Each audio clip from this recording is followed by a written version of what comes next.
کی خدمات.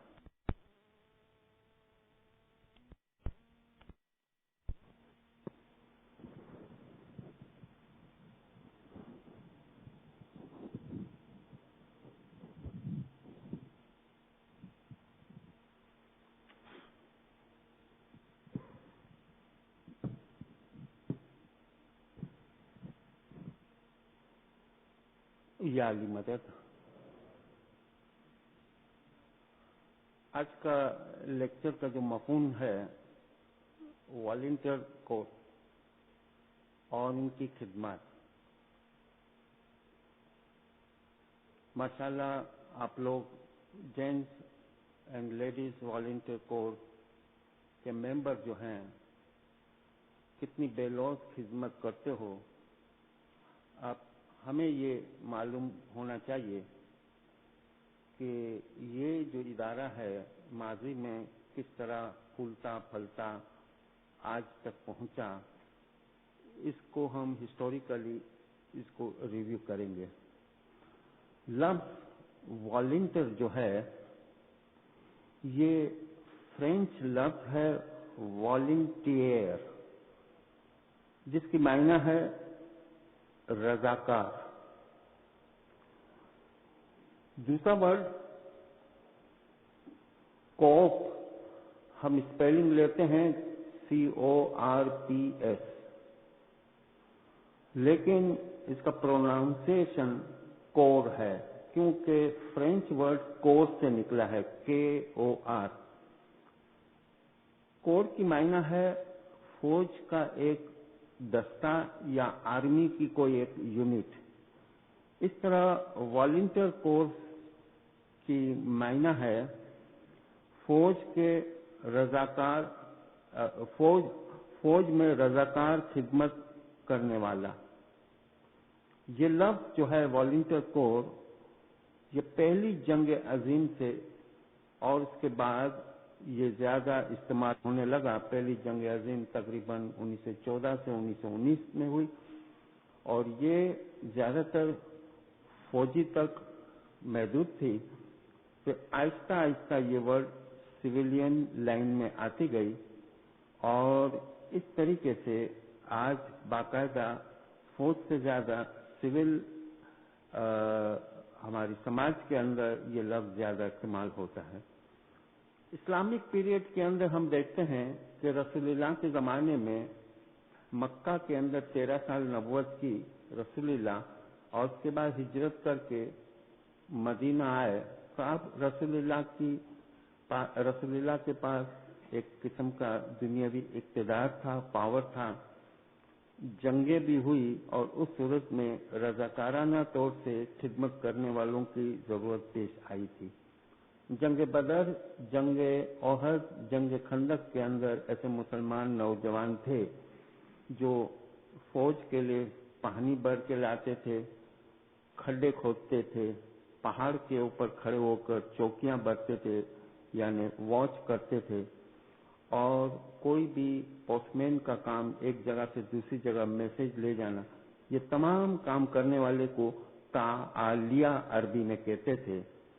اور یہ سب کچھ ایک خدمت کے جذبے کے ساتھ کیا جاتا تھا اور رسول اللہ ہمیشہ ان کو دعائیں دیتے تھے. مدینہ پیریڈ کے اندر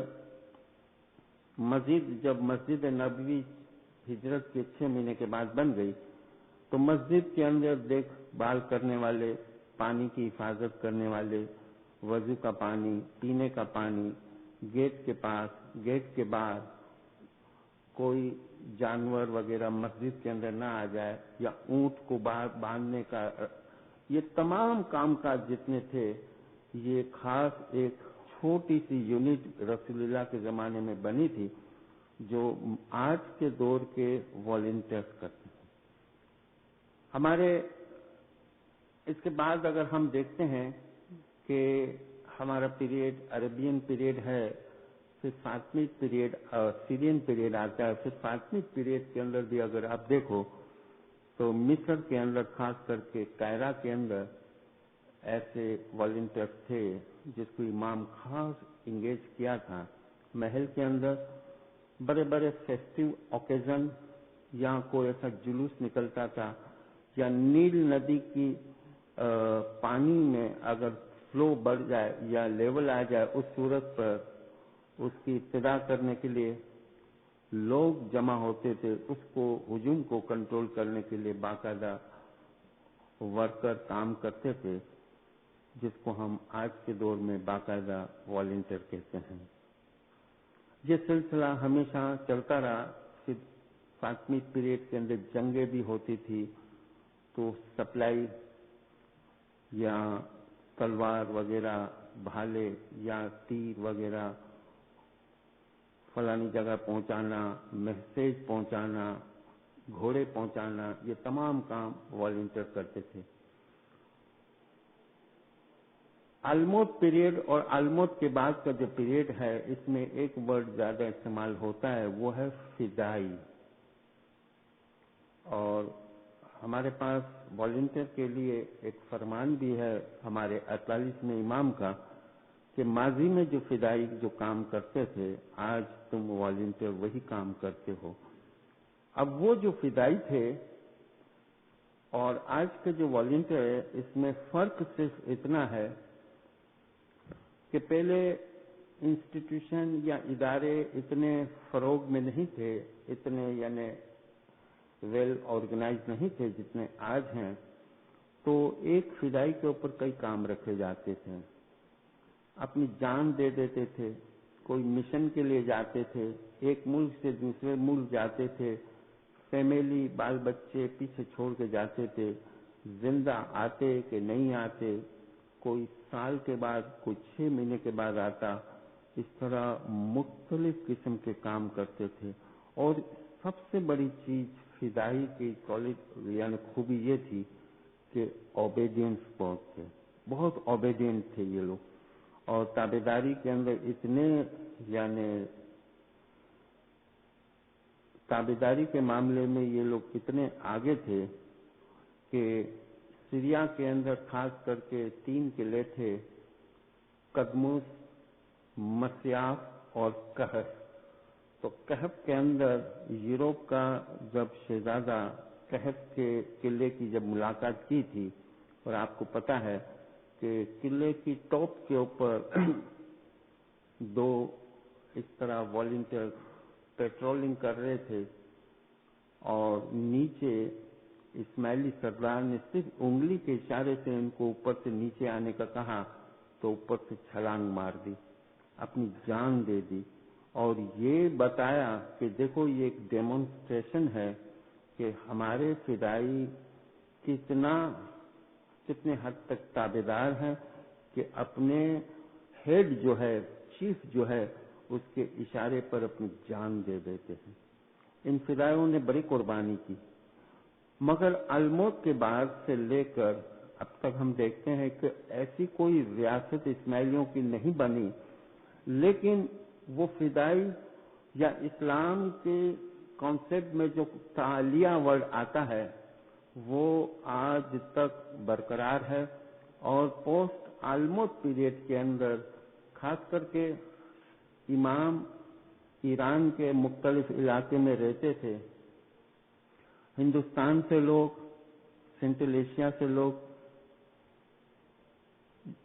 گھوڑے پر یا اونٹ پر بیٹھ کر مسافری کرتے تھے اور ایران جاتے تھے، تو ایران سے نزدیک جو ہندوستان کا جو صوبہ تھا وہ سندھ تھا، تو سندھ کا علاقہ جرک جو تھا وہ سینٹر تھا، کچھ کاٹھیاواڑ، گجرات، الگ الگ علاقے، پنجاب، کشمیر، جہاں سے بھی اسماعیلی امام کو ملنے کے لیے ایران جاتے وہ قافلہ جرک ضرور آتا تھا، اور جرک سے خاص قافلے کو منزل تک پہنچانے کے لیے 4 سے 8 ایسے والنٹیئر وہ ان کے ساتھ رہتے تھے، اور وہ فارسی زبان بھی جانتے تھے، کئی لوگ ان کے ساتھ چلے جاتے تھے ایران تک اور واپس بھی لے آتے تھے۔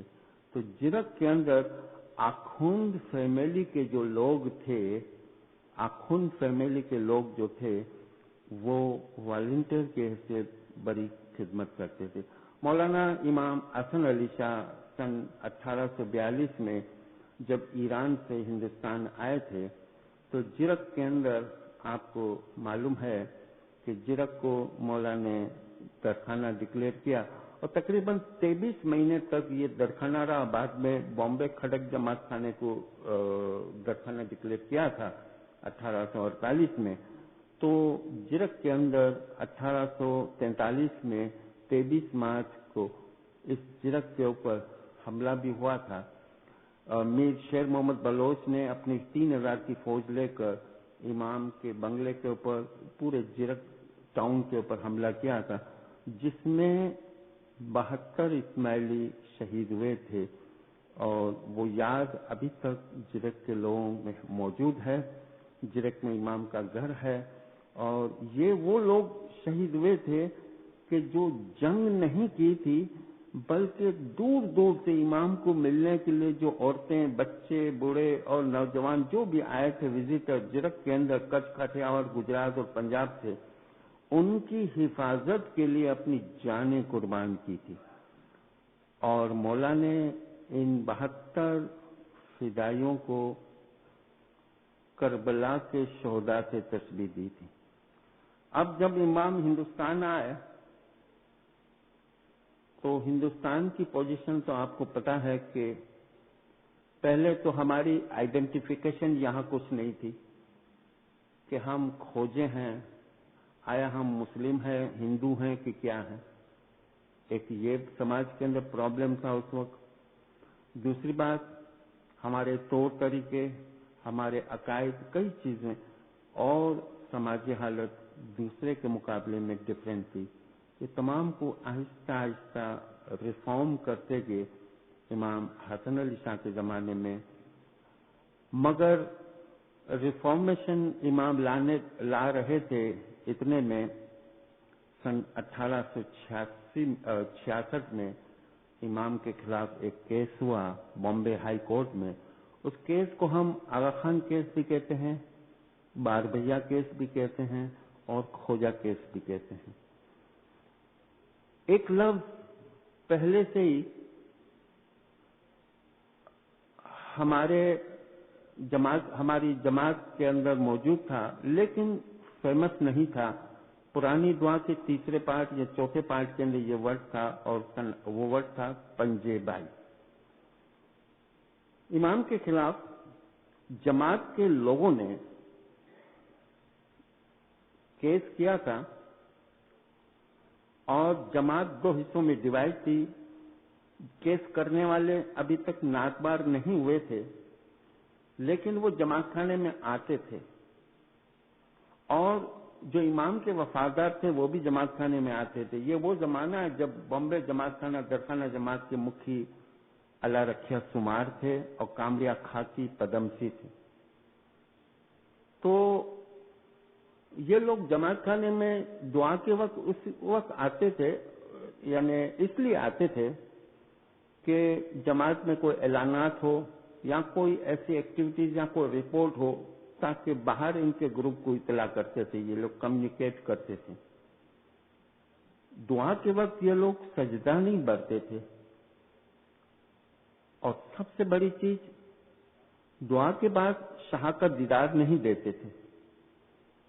ابھی یہ لوگ کمیونٹی میں تھے، ابھی یہ لوگ نعت بار نہیں ہوئے تھے لیکن ابھی یہ لوگ اسماعیلی جماعت یا حلقے میں شامل تھے لیکن یہ لوگ نماز پڑھتے تھے باہر، لیکن جماعت خانے آتے تھے، ایک طرح سے جاسوسی کرتے تھے. تو مکھی اللہ رکھے سمار کے بعد جماعت کے لوگوں نے یہ ریکویسٹ کی کہ یہ لوگ جماعت خانے میں آتے ہیں لیکن شاہ کا دیدار نہیں دیتے، آنکھیں بند کر کے بیٹھے ہوتے ہیں، تو ان کو نکالا جائے یا اس کے خلاف کارروائی کی جائے. تو مکھی صاحب نے منع کیا کہ نہیں، ابھی مولا کا کوئی حکم نہیں کہ کوئی ایسا ڈائریکٹ ایکشن لیا جائے. اگر تمہیں پنجہ نہ دے ڈزنٹ میٹر، کوئی بات نہیں، تم اپنا کام کرتے رہو. تو اگر کوئی جماعت خانے میں کوئی بھی فرد دعا پڑے اور شاہ کا دیدار کے وقت اگر ہاتھ پھیلائے تو اگر وہ پنجہ دے رہے تو سمجھ جاتے تھے کہ وہ اسماعیلی ہے، اور اگر پنجہ نہ دے رہے تو سمجھتے تھے وہ امام کے خلاف ہے. تو پنجہ دینے والے کو پنجے بائی کہنا شروع کیا ورڈ، کہ پنجہ دینے والا میرا بھائی ہے. اور اگر پنجہ نہیں دیتے تھے تو وہ بار بھائی یا بار بھیا کہلاتے تھے. حالانکہ ان کی تعداد 12 تھی، لیکن اب اس سینس میں کہ 12 سے بڑھ گئے کہ جماعت سے باہر نکل جانے والے ہمارے بھائی لوگ. تو یہ پنجے بھائی جو تھے 1866 میں جو آغا خان کیس، کھوجا کیس یا بار بھیا کیس جو ہوا، اس میں مختلف ڈیوٹی دیتے تھے. کامڑیا خاکی پدمسی اس زمانے میں ایک واحد شخص، مالدار شخص تھا، واحد شخص تھا جس نے 24 آور ڈیووٹ کیا تھا امام کے لیے. اور ان پنجے بائی گروپ کو سپروائز کرتا تھا.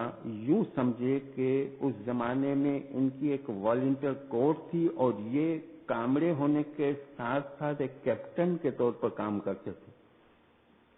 اتنا پیسہ خرچ کیا اس شخص نے. اس کی وفات 1875 میں ہوئی، اگرچہ آغا خان کیس کے 9-10 سال کے بعد، کہ جب امام کیس جیتے تو کامڑیا خاکی پدمسی کو واڑی میں بلا کر مولا نے یہ اعلان کیا کہ کامڑیا تم جس طرح کی خدمت کرتے ہو اور اتنا پیسہ خرچ کرتے ہو، آج میں تجھے 10 معاف کرتا ہوں. یہ پہلا شخص تھا ہندوستان میں جس کو امام نے 10 بخشا تھا. اور ان کا گروپ کیا تھا کہ صبح کو کورٹ کے اندر وٹنس باکس پر بلائے جاتے تھے اسماعیلی بزرگوں کو. پھر آدھی وٹنس ہوتی تو پھر 2 بجے بلاتے تھے. تو درمیان میں ٹفن وغیرہ لے جاتے تھے، کھانے پینے کی چیز کورٹ میں. یہ والنٹیئر، یہ پنجے بھائی، یا کوئی جماعت میں کوئی میسج یا تعلیقہ یا کوئی چیز پہنچانی ہو، یہ لوگ کام کاج کرتے تھے. بلکہ اسماعیلیوں کے اوپر کسی قسم کا حملہ نہ ہو تو جماعت خانے میں دعا پڑی جاتی تھی تو بعد یہ لوگ پہرا دیتے تھے، یہ پنجے بھائی. تو جب آغا خان کیس اینڈ ہوا تو امام آغا علی شاہ داتا کا زمانہ آیا، اور پھر ہمارے 48 میں امام کا جب زمانہ آیا تو مولا نے دیکھا کہ پنجے بائی گروپ جو ہے یہ بہت بڑا بامبے کے اندر گروپ بن گیا. بامبے میں، کراچی میں اور زنجبار کے اندر اور کچھ کے اندر. تو مولا نے پنجے بائی کھوجا پنجے بائی کلب کی بنیاد رکھی. سب سے پہلے زنجبار کے اندر 9 ستمبر 1899 میں کھوجا پنجے بائی کلب وجود میں آئی. دوسری بمبئی میں 28 مئی 1900 میں. تیسری جام نگر کچھ کے اندر 16 اگست 1904 میں. اور پانچویں کراچی کے اندر 26/6/1905. یہ جم خانہ آپ دیکھتے ہو جہاں پر امام کا بنگلہ ہے، جم خانہ. لفظ جم خانہ، آغا خان جم خانہ 1940 میں پڑا، لیکن یہ ایک واڑی تھی، باغیچہ تھا، اور پیر کی واڑی کہتے تھے کیونکہ آغا علی شاہ داتا نے اس کو بنایا تھا. امامت کے پہلے 28 سال تک یہ پیراسن کے جوڑنے میں رہے آغا علی شاہ داتا، اور یہاں مکان بنایا تھا، اس لیے اس جگہ کو پیر کی واڑی کہتے تھے. مگر 1940 سے یہ آغا خان جم خانہ، اور یہ بلڈنگ ابھی تک موجود ہے. اور یہ بلڈنگ یہاں پر بامبے کے اندر جس طرح پنجے بائی خدمت دیتے تھے، کچھ اور بھی علاقے، یہ زنجبار اور یہاں پر، تو اس طرح کراچی کے اندر بھی پنجے بائی والنٹیئر کی حیثیت سے خدمت دیتے تھے، ڈفرینٹ قسم کی. بلکہ یوں کہا جائے کہ ہسٹوریکلی جو ہمارے پاس ڈیٹا انفارمیشن موجود ہے کہ جتنی پنجابیوں نے والنٹیئر کے حیثیت سے کراچی میں خدمت کی اتنی کہیں نہیں کی، تو خاص کر کے یہاں امام یہ آغا خان جمخانہ پرنس علی خان کالونی کے سامنے آغا خان جمخانہ کے اندر جو ریڈ بلڈنگ ہے، پتھر کی بنی ہوئی بلڈنگ، مولا خدمت گزار جتنے تھے جب بھی مولا آتے، مولا گھوڑے سے اترتے تھے، مولا کا گھوڑا سنبھالتے تھے، اس کو دانا پانی پلاتے تھے. مولا کے لیے دور سے لوگ دودھ لاتے تھے، پانی لاتے تھے. ویجیٹیبل کے بیپاری تھے، سبزی میں یہ کاروبار کرتے تھے. یہاں کے باغیچے کے اسماعیلی مولا کو ویجیٹیبل فروٹ وغیرہ پہنچایا جاتا تھا. یہ سب والنٹیئر کرتے تھے اور ساری رات اس بلڈنگ کے آس پاس جاگتے تھے. اور جب تک مولا دوسری جگہ نہیں جاتے تھے وکٹوریا گاڑی میں بیٹھ کے، تب تک اپنی جگہ سے ہلتے نہیں تھے. مولا نے آقا علی شاہ داتار نے فرمایا، دیکھو پنجابی والنٹیئرز جس کو ہم آج کہتے ہیں، جو ہماری خدمت کی، اس خدمت کی نشانی میں، اس خدمت کی عویز میں ہم ہماری دو نشانیاں کراچی میں چھوڑ کے جاتے ہیں. دو نشانی ایسی جس کو لوگ ہمیشہ یاد رکھیں گے. آج پورے کراچی میں کیا یہاں آپ میں سے کوئی بیٹھا ہوا ہے؟ شاید کسی کو مشکل سے پتا ہے کہ وہ دو نشانی کیا ہے جو ہمیشہ رہے گی اور لوگ اس کو یاد کریں گے کہ یہ نشانی انڈیکیٹ کرتی ہے ماضی میں خدمت گزاروں کی. پنجابیوں نے بھوکے دھوپ میں رہ کر مولا کے گھر کی خدمت کی، مولا کے پاس سپاہی کی طرح، فدائی کی طرح کھڑے تھے. آغا خان جمخانہ میں دو باتیں ہیں، شاید کسی کو پتا ہو، آج میں آپ کو بتاؤں. آپ جب جمخانہ، ویسے آج کل شادی بیاہ بہت ہو رہے ہیں، تو جمخانہ گئے ہوں گے تو بلڈنگ میں لائٹ ہوتی ہے، تو ٹاپ فلور پر اگر آپ جاؤ روشنی ہوتی ہے. پہلی نشانی جو یہاں نظر آتی ہے کہ اگر یہاں پر روزانہ صفائی کی جاتی ہے، جمخانہ والے روزانہ اس کی صفائی کرتے ہیں. ایک ہفتہ اگر اس کی کوئی اوپر کی روم کی صفائی نہ کرے اور 7 دن کے بجائے 8ویں دن اگر کوئی صفائی کرے تو اندر سے روم کے کنڈیاں، اندر کے روم کی کنڈیاں جو ہے بند ہو جاتی ہے قدرتی طور سے، باہر سے کوئی کھول نہیں سکتا. یقین نہ ہے، آپ جا کے چیک کرو اور پوچھ سکتے ہو. اگر خدا نہ خواستہ 7 دن زیادہ ہو جائے صفائی میں، 8 یا 9ویں دن کوئی اگر داخل ہو تو اندر سے لاک ہو جاتا ہے. پھر اوپر سے وینٹیلیشن سے چھلانگ لگا کر نوکر اندر سے آ کر دروازہ کھولتا ہے. یہ پہلی نشانی نظر آئی ہمارے سامنے. یہ قدرتی چیز ہے کہ مولا چاہتے ہیں کہ اس بلڈنگ کے ٹاپ فلور جہاں پر امام رہتے تھے صاف ستھری رہے، اور اگر صاف نہیں رہے گی اندر سے قدرتی طور سے بند ہو جاتی. یہ کوئی ایسی چیز نہیں کہ کوئی مذاق کی بات ہو یا کوئی سنی سنائی، آپ جا کے خود چیک کر کے پوچھ سکتے ہو. دوسری بات،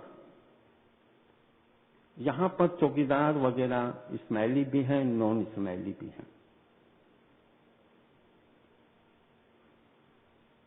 واکنگ پلیس ہے، گراؤنڈ ہے اور کینٹین ہے.